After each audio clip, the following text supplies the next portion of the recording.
Il y avait dans l'église d'Antioche quelques prophètes et docteurs, comme donc ils vaquaient au service du Seigneur et qu'ils jeûnaient.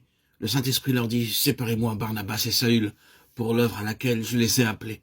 Après donc ils eurent jeûné et prié, ils leur imposèrent les mains et les firent partir. Eux donc, étant envoyés par le Saint-Esprit, descendirent à celle-ci, acte 13, 1-4. On a dit avec raison que le livre des actes des apôtres devait être intitulé les actes du Seigneur, remontés au ciel, ou les actes du Saint-Esprit. La promesse de Christ à son départ, vous recevrez la vertu du Saint-Esprit qui descendra sur vous et vous me servirez de témoin tant à Jérusalem que dans toute la Judée, la Samarie et jusqu'aux extrémités de la terre. Acte 1-8 était une de ces paroles fécondes qui contenaient en germe le royaume des cieux. Elle prédisait la manière dont il serait annoncé dans le monde, s'étendrait avec puissance et finirait par triompher de tout. Le livre des Actes nous dit comment cette promesse commença à s'accomplir sur la route de Jérusalem à Rome. Il nous dit que l'Esprit Saint avait été envoyé aux disciples pour faire d'eux de fidèles témoins de Christ au milieu des Juifs et des païens.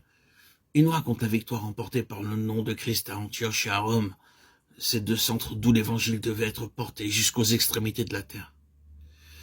Il nous fait voir à la lumière de Dieu que c'était pour faire des disciples de fidèles témoins jusqu'aux extrémités de la terre que leur maître leur communiquait par l'Esprit sa présence et sa puissance glorieuse. Les missions chez les païens étaient donc le but de la mission de l'Esprit. Le texte 6 cité nous indique la part que doit prendre l'Église à l'œuvre des missions. La prédication de Philippe à Samarie et celle de Pierre à Césarée nous les montre vacants au ministère sous la direction de l'Esprit au milieu d'auditeurs qui n'étaient pas juifs. La prédication d'hommes venus de Chypre et de Cyrène pour parler aux Grecs d'Antioche nous montre déjà l'esprit de vie et d'amour poussant à ouvrir de nouvelles portes. Là où les chefs de l'Église n'avaient pas encore pensé à aller. Acte 11. Mais il fallait encore que le choix des hommes désignés par l'Esprit pour l'œuvre des missions fit partie de l'organisation de l'Église et qu'ainsi toute la communauté des croyants prit part à l'œuvre pour laquelle l'Esprit avait été envoyé sur la terre.